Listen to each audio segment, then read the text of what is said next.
Welcome to BRK news prime debate. నేను మీ పవన్ కృష్ణమూర్తి. ఒక మహోన్నత శిఖరం నింగికేగింది. నా ప్రస్థానం ఇక ముగిసింది అని యావత్ భారతదేశాన్ని శోకసంద్రంలో ముంచి వెళ్ళిపోయింది. బట్ ఎవరు కూడా శోకంలో ఉండక్కర్లేదు. ఆ శోకానికి కారణమైన అనేక పరిస్థితుల్ని రూపుమాపి ఎన్నో సంస్కరణలు తీసుకొచ్చి భారత జాతికి ఇచ్చి నేను ఈరోజు వెళ్తున్నాను అంటూ ఆ దిగ్గజం సగర్వంగా భారతదేశ ఆర్థిక చరిత్ర తీసుకున్నప్పుడు ఆయన తీసుకొచ్చినటువంటి సంస్కరణలు, రద్దు చేసినటువంటి ఎన్నో పాత పాలసీలు అన్నీ ఈరోజు ఈ క్షణం మనం ఈ విధంగా జీవనాన్ని కొనసాగించడానికి మూల కారణాలు ఏంటి అతిశయోక్తి కాదు. రాజకీయంగా ఒక నిజాయితీతోటి, ఎక్కడా అవినీతి మచ్చ లేకుండా, ఎవరితోటి విరోధాలు లేకుండా నిజమైనటువంటి ఒక రాజనీతిజ్ఞుడు అంటే ఇలా ఉంటారేమో అనేటువంటి వాళ్ళలో ఆయన కూడా వాళ్ళ సరసన చేరి ఈరోజు భారత రత్నంగా, ఎస్ డెఫినెట్గా ఆయనకి భారతరత్న ఇవ్వాలనే డిమాండ్ నిన్నటి నుంచి కూడా వస్తోంది. డాక్టర్ మన్మోహన్ సింగ్ భారతదేశపు 13వ ప్రధానమంత్రిగా పనిచేసినటువంటి వ్యక్తి. 10 ఏళ్ల పాటు సుదీర్ఘంగా జవహర్లాల్ నెహ్రూ తర్వాత 5 ఏళ్ల పదవీకాలం పూర్తి చేసుకొని ఎన్నికల తర్వాత మళ్ళీ ప్రధాని అయినటువంటి వ్యక్తిగా ఆయన నెలకొల్పినటువంటి రికార్డు తర్వాత ఇప్పుడు మళ్ళీ ఆ అవకాశం మోడీ గారికి మాత్రమే వచ్చింది. ఆర్థిక సంస్కరణల గురించి చెప్పుకుంటే భారతదేశం ఆర్థికంగా అతలాకుతలం అయిపోతున్నటువంటి తరుణంలో ఆయన గురువు వాళ్ళ భుజస్కంధాల మీద భారత ఆర్థిక వ్యవస్థ మూలాలను వేసుకొని సంస్కరణలు తీసుకొచ్చి ఈరోజు భారతదేశం 5 ట్రిలియన్ ఎకానమీగా రూపాంతరం చెందుతోంది అనడానికి వాళ్లే చేసినటువంటి పనులు కారణం. అటువంటి వాళ్ళని ఎలా మర్చిపోగలుగుతాం? అందులోనే మొట్టమొదటగా చెప్పుకోవాల్సినటువంటి పేరు భారతరత్న పివి నరసింహారావు గారైతే, ఆ తర్వాత వినిపించాల్సింది ఆయన తోటి సహా ఆయన స్థాయికి చేరుకున్నటువంటి వ్యక్తి డాక్టర్ మన్మోహన్ సింగ్. వాళ్ళిద్దరే నిష్కర్షగా ఎటువంటి అభిప్రాయ భేదాలు లేకుండా వాళ్ళిద్దరు తీసుకొచ్చినటువంటి సంస్కరణల ఫలాలే ఈరోజు మనం అనుభవిస్తున్నటువంటిది. సో ఈరోజు ఆ మహానుభావుడు మనతోటి లేరు, కానీ ఆయన చేసినటువంటి సేవలు మనతోటి ఉన్నాయి. ఆయన అంతరంగాన్ని ఆవిష్కరించేటువంటి ప్రయత్నమే ప్రైమ్ డిబేట్లో ఈరోజు మనం చేస్తున్నటువంటి కార్యక్రమం. వారి అభిప్రాయాలని, వారితో పనిచేసినటువంటి క్షణాలని పంచుకోవడానికి మనతోటి ప్రస్తుతం అందుబాటులో ఉన్నారు వివి లక్ష్మీనారాయణ గారు, మాజీ సిబిఐ జాయింట్ డైరెక్టర్, అలాగే సిఏ నేతి మహేశ్వరరావు గారు, ఆమ్ ఆద్మీ పార్టీ. నమస్కారం సార్.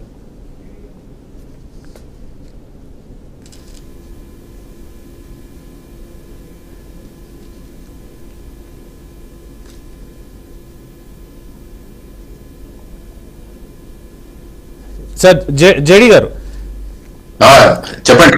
మన్మోహన్ గారి గురించి చెప్పే స్థాయి అయితే డెఫినెట్గా నాకు లేదు సార్. నా వయసు కూడా సరిపోదు ఆయన గురించి మాట్లాడాలంటే. ఏదో ఆర్థిక శాస్త్రంలో సిఈసిలో బీకాంలో చదువుకున్నటువంటి చిన్న చిన్న పాఠాలు తప్పితే పూర్తి స్థాయిలో ఆయన అంతరంగాన్ని ఆవిష్కరించాలి అంటే నా శక్తి కూడా సరిపోదు. మీరు ఆల్రెడీ వారు ప్రధానమంత్రిగా ఉన్నటువంటి కాలంలో మీరు ప్రభుత్వంలో పనిచేయడం జరిగింది సిబిఐకి, అండ్ వారిని దగ్గరగా చూసినటువంటి వ్యక్తిగా మీ ఎక్స్పీరియన్సెస్ ఏంటి? పర్సనల్గా మన్మోహన్ సింగ్ గారితో మీకు ఉన్నటువంటి అనుబంధం ఏంటి అనేది ఒకసారి ఈరోజు బీఆర్కే ద్వారా ప్రేక్షకులకు అందజేస్తారని కోరుకుంటున్నాను. నేను కూడా మీలాగే ఆయన్ని కూడా ఒక వ్యక్తిగా నేను చూశాను. ఆయన ఎప్పుడు కలవలేదు. మా వర్కింగ్ సందర్భంలో కూడా ఎప్పుడు కలిసే అవకాశం కూడా దొరకలేదు. కానీ అందరిలాగా నేను కూడా ఆయన ఒక గొప్ప మేధావిగా, గొప్ప దార్శనికుడిగా ఆ విధంగా చూస్తాను. ఎందుకంటే భారతదేశం మీరు అన్నట్టు ఈ రోజు మనం ప్రపంచంలో 3వ స్థానానికి ఎగబాకే ప్రయత్నంలో ఉన్నాం. ఇప్పుడు 5వ స్థానంలో ఉన్నాం. 5 ట్రిలియన్ ఎకానమీ అని మాట్లాడుతున్నాం.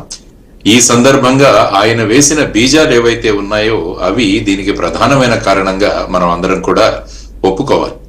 ఎందుకంటే ఆయన చరిత్ర తీసుకుంటే ఆయన ఒక అధ్యాపకుడుగాను, తర్వాత అనేక రంగాల్లో మంచి అంతర్జాతీయ స్థాయిలో కూడా ఆయన అనేకమైన స్థానాల్లో ఆయన అటు సౌత్ కమిషన్ కావచ్చు, అన్టాడ్ లో కావచ్చు, లేకుంటే ఢిల్లీ స్కూల్ ఆఫ్ ఎకనామిక్స్ లో కావచ్చు, ఆ తర్వాత ఆయన ఆక్స్ఫర్డ్, కేంబ్రిడ్జ్ లో ఆయన పట్టిన డిగ్రీలు కావచ్చు, రిజర్వ్ బ్యాంక్ గవర్నర్ గా కావచ్చు, ప్లానింగ్ కమిషన్ డిప్టీ కమిషనర్ గా, డిప్టీ చైర్పర్సన్ గా కావచ్చు, తర్వాత యూనియన్ ఫైనాన్స్ సెక్రటరీలో ఆయన పనిచేసేవారు. ఇలా ఆయన గురించి చెప్పుకుంటూ పోతే చాలా ఉన్నాయి. ఆ తర్వాత ప్రధానంగా 1991వ సంవత్సరంలో పివి నరసింహారావు గారి నేతృత్వంలో ఆయన ఫైనాన్స్ మినిస్టర్ గా, ఆర్థిక మంత్రిగా ఆయన చేపట్టిన కార్యక్రమాల గురించి ఇప్పటికీ మనం అనుకుంటున్నాం. ఎందుకంటే ఒక మంచి కెప్టెన్ దగ్గర ఒక మంచి ప్లేయర్ ఉంటే ఆ ప్లేయర్ యొక్క పూర్తి క్షమతను ఆ నాయకుడు బయటికి తీసుకొస్తాడు. అదే పివి నరసింహారావు గారు చేసిన విధానం. యాక్చువల్ గా వీరిని ఫైనాన్స్ మినిస్టర్ గా అపాయింట్ చేస్తున్నప్పుడు వారితో మాట్లాడితే పివి నరసింహారావు గారు ఆయన ఒక మాట చెప్పారు, మన్మోహన్ సింగ్ గారు, నాకు పూర్తి స్వేచ్ఛనివ్వాలి, ఆ తర్వాత మీరు నాతో పూర్తిగా సహకరించాలి. ఈ 2 కండిషన్లు ఆయన పెట్టుకొని ఆయన ఫైనాన్స్ మినిస్టర్ గా చార్జ్ తీసుకున్నారు. అప్పుడు పివి నరసింహారావు గారు ఇచ్చిన సమాధానం ఏంటంటే, నేను మీకు పూర్తి స్వాతంత్రాన్ని ఇస్తాను, మీతో పాటు ఉంటాను, మీ విధానాలు ఏవైతే ప్రవేశపెడుతున్నారో అవి గనక సక్సెస్ఫుల్ గా అవుతే మేమందరం కూడా దాని ఖ్యాతిని తీసుకుంటాం, అవి గనక ముందుకు వెళ్లకుంటే మనం ఆలోచించాల్సి వస్తుంది అన్నది ఆయన చెప్పిన విధానాలు. జోకింగ్ గా ఆయన చెప్పారు.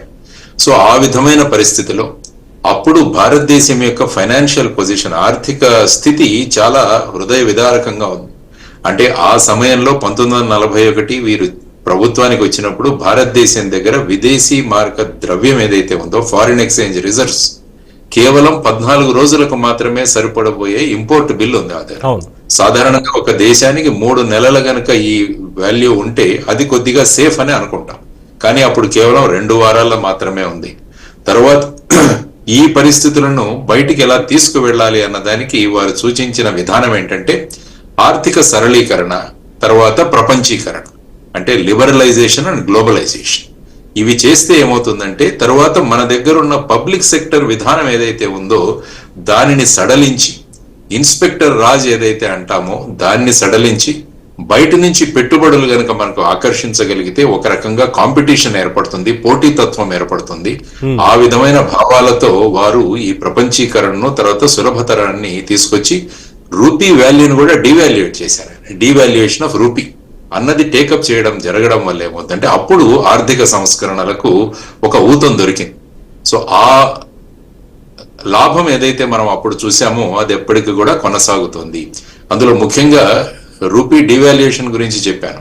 ఆయన ఎంత సింపుల్ వ్యక్తి అంటే ఆయన తన ఇమేజ్, తర్వాత భారతదేశం యొక్క ఇమేజ్ కూడా బాగుండాలని ఎప్పుడైతే రూపీని డివాల్యుయేట్ చేశారో ఆయన దగ్గర, ఆయన ఫారిన్ లో పనిచేశారు, ఆయన ఖాతాలో డాలర్లలో అమౌంట్ ఉండేది, కానీ రూపీని డివాల్యుయేట్ చేయడం వల్ల ఏమవుతుందంటే ఆయన దగ్గర ఎక్కువ ధనం చేకూరుతుంది, ఎందుకంటే రూపీ వాల్యూ తగ్గిపోయింది కాబట్టి.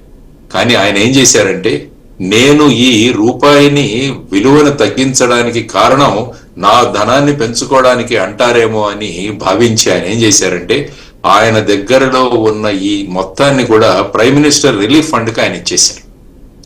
అంటే ఒక నిర్ణయం వల్ల తను లాభపడతానని ఎవరైనా అనుకుంటారేమో అనుకొని ఆ విధంగా చేస్తే ఆయన యొక్క గొప్పతనాన్ని మనం గమనించాలి. సో ఈ విధంగా భారతదేశం యొక్క ఆర్థిక స్థితిని ఆయన ముందుకు తీసుకువెళుతూ ఒక గొప్ప ఉదాహరణని ఆయన ఇచ్చారు.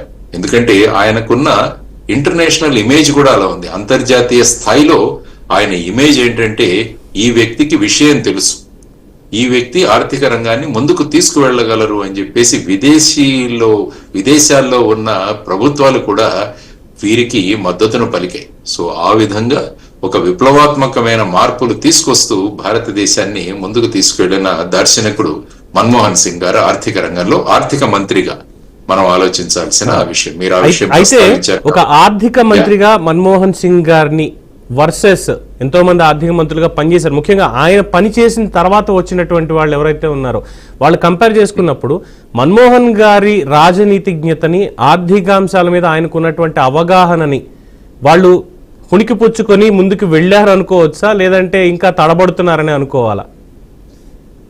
లేదు, ఎప్పుడైనా కూడా ఒక రంగాన్ని ముందుకు తీసుకువెళ్ళిన తర్వాత దాన్ని నేనేమంటానంటే ఆటో పైలట్ మోడ్ అంటాను. ఓకే, ఒక విమానాన్ని మనం ముందు ఆ రన్వే మీద నుంచి ఆటో పైలట్ మోడ్ దాకా తీసుకువెళ్ళగలిగితే ఆ తర్వాత పైలట్ యొక్క ప్రమేయం చాలా తక్కువ ఉంటుంది. విమానం తన టెక్నాలజీతో ముందుకెళ్తుంది. కాబట్టి మన్మోహన్ సింగ్ గారు చేసింది ఏంటంటే పివి నరసింహారావు గారి నేతృత్వంలో ఆయన విమానాన్ని రన్వే నుంచి పైకి తీసుకెళ్లి టేకాఫ్ చేయించారు.